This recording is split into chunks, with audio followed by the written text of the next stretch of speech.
Hello friends, எல்லோரும் எப்படி இருக்கீங்க? ரொம்ப நாள் கழிச்சு ஒரு சோஷியல் அவேர்னஸ் வீடியோ போடலான்னு வந்திருக்கேன். அது என்னென்னா, கரண்ட்டாக எல்லோரும் ஃபேஸ் பண்ணிட்டு இருக்கிற ப்ராப்ளம் தான். வாட்ஸ்அப்பில் வந்து நிறைய பேர் இப்போ வந்து பாலிடிக்ஸை வந்து டிஸ்கஸ் பண்ணிகிட்ருக்கோம். எஸ்பெஷலி ஃபேமிலி, ஃப்ரெண்ட்ஸ் இருக்கிற வாட்ஸ்அப் குரூப்பில் வந்து பொலிட்டிக்கல் டிஸ்கஷன் பண்ணிகிட்ருக்கோம். எஸ்பெஷலி தமிழ்நாடு பாலிடிக்ஸை வந்து அதிகமாக இப்போ நம்ம டிஸ்கஸ் பண்ணுறோம். லாஸ்ட்டு ஒரு 1 இயர் 2 இயர்ஸில் வந்து நிறைய பேசிகிட்ருக்கோம்.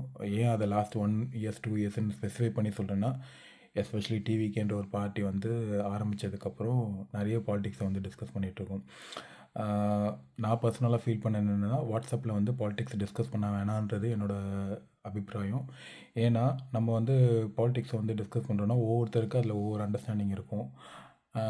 நான் ஒரு அண்டர்ஸ்டாண்டிங், நான் ஒரு கமெண்ட் போடுறேன்னா அது வந்து என்னை பொறுத்த வரைக்கும் அது கரெக்டுன்ற பாயிண்டில் நான் போடுவேன். பட் அந்த பாயிண்ட் வந்து எதிர்க்க இருக்கவங்களுக்கு அது வந்து கரெக்டாக இருக்கணும்னு அவசியம் இல்லை. அவங்க ஒரு பார்ட்டிக்கு சப்போர்ட் பண்ணுறவங்களா இருப்பாங்க. அது வந்து அவங்களுக்கு அது தப்பாக தெரியும். பட் இந்த இந்த இந்த டிஸ்கஷன்ஸ்லாம் வந்து ஃப்ரெண்ட்லி டிஸ்கஷனாக இருக்கிற வரைக்கும், ஓப்பன் டிஸ்கஷனாக இருக்கிற வரைக்கும் யாருக்குமே எந்த பிரச்சனையும் இல்லைங்க. பட் ஆனால் என்ன ஆகுதுன்னா, அந்த டிஸ்கஷன்ஸ் எல்லாமே ஒரு பாயிண்டில் வந்து பெருசாகிக்கிட்டே போய் அது வந்து ஒருத்தருக்கு ஒருத்தர் பர்சனல் மிஸ் அண்டர்ஸ்டாண்டிங்கில் போய் முடிஞ்சிடுது.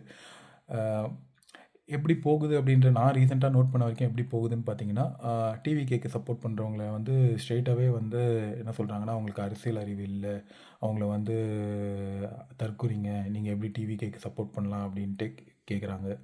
கரெக்டு தான். அவங்க வந்து அரசியல் அந்தளவுக்கு தெரியல, பட் தெரிஞ்சுக்கணும்னு ட்ரை பண்ணுறாங்க. ஒரு விஷயம் ஏதாச்சும் மாறாதா இல்லை மாறிடாதா அப்படின்ற ஒரு தாட்டில் வந்து அவங்க ஒரு பாயிண்ட்டு பேசுகிறாங்க. இதே அதர் சைடு வந்து பார்த்திங்கன்னா, 50 வருஷமாகவோ 70 வருஷமாகவோ 2 கட்சி ஆண்டுருக்காங்க நம்மள. அவங்களுக்கு சப்போர்ட் பண்ணி பேசுகிறவங்களும் இருக்காங்க. பட் என்ன ஒன்றே ஒன்றுனா, இங்கே வாட்ஸ்அப்லாம் வந்து ஒரு 15 வருஷமாக இருக்குங்க. ஓகேவா? எல்லாருக்கும் தெரியும். அதில் வந்து சில குரூப்லாம் வந்து பார்த்திங்கன்னா, நம்மளே இருப்போம். கிட்டத்தட்ட ஒரு 13 14 வருஷமாக அந்த குரூப்லலாம் இருப்போம். பட் அந்த குரூப்பில் வந்து பார்த்திங்கன்னா, ஒரு 12 13 வருஷமாகவே யாருமே பாலிடிக்ஸை பற்றி அதிகமாக பேசியே இருக்க மாட்டோம். சும்மா ஃபோட்டோஸை ஷேர் பண்ணுறது, பர்த்டே விஷ் பண்ணுறது, ஆனிவர்சரி விஷ் பண்ணுறதுன்ற மாதிரி தான் நம்ம குரூப்பை யூஸ் பண்ணிட்டு இருந்திருப்போம். இப்போ லாஸ்ட் ஒரு 1 இயர் 2 இயர்ஸாக தான் வந்து அதிகமாக பாலிடிக்ஸ் டிஸ்கஸ் பண்ணுறோம். நான் என்ன கேட்குறேன்னா, 50 70 வருஷமாக சப்போர்ட் பண்ணுற நீங்கள்லாம் வந்து லாஸ்ட்டு 13 வருஷத்தில் எத்தனை வாட்டி அரசியல் பேசியிருக்கீங்கன்னு கேட்டால் பேசவே இல்லை. ஓகேவா? அப்போது நீங்கள்லாம் வந்து நீங்கள்லாம் புத்திசாலிங்கன்றீங்க, அறிவாளிங்கன்றீங்க, எல்லாம் கரெக்டு. அப்படி ஆனால் இவ்வளோ நாளாக அரசியலே பேசலை. இப்போ வந்துட்டு பேசுகிறவங்கள வந்து நீங்கள் வந்து உங்களுக்கு அரசியல் தெரியாது, நீங்கள் எப்படி பேசலான்னு கேட்குறீங்க. இவ்வளோ நாளாக பேசாமல் நீங்கள் எப்படி திடீர்னு அரசியல் பேசலான்னு அவங்க பதில் கேட்குறாங்க. இதெல்லாமே வந்து தேவையில்லாத ஒரு டிஸ்கஷனாக போயிட்டுருக்கு.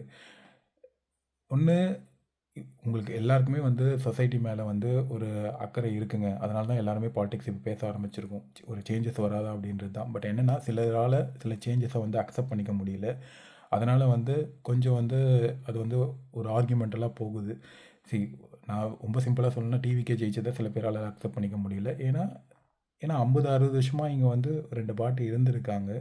புதுசாக யாராச்சும் இந்த மாதிரி வரும்போது அவங்களுக்கு வந்து அக்செப்ட் பண்ணிக்கிறது கொஞ்சம் கஷ்டம் தான். பட் சேஞ்ச் ஆகிடுச்சு. 5 வருஷம் அவங்க தான் ரூல் பண்ண போகிறாங்க. எப்படி பண்ணுறாங்கன்னு பாருங்கள். அவங்க நல்லா பண்ணாங்கன்னா ஓகே. நல்லா பண்ணலையா 5 வருஷம் கழிச்சு மறுபடியும் எலெக்ஷன் வரப்போகுது, மாற்றி ஓட்டு போடுங்க. அவ்வளோதாங்க, சிம்பிளுங்க.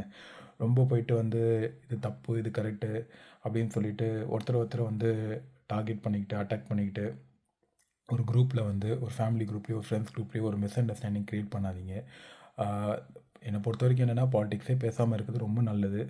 அப்படி பேசுனீங்கன்னா ஒரு ஓப்பன் டிஸ்கஷனில் இருந்தேன்னா அது நல்லது. அதை விட்டுட்டு அட்டாக் பண்ணுறது சரியில்லை. அதுக்கப்புறம் நிறைய பேர் நான் பேசி கேள்விப்பட்டது என்னென்னா, பாலிடிக்ஸ் வேணாங்க பேசாதீங்கன்னு சொன்னாலும் அவங்க வந்து ஸ்டாப் பண்ண மாட்டேங்கிறாங்க. குரூப்லேயே கூட பேசிக்கிட்டே இருக்காங்க. அப்படி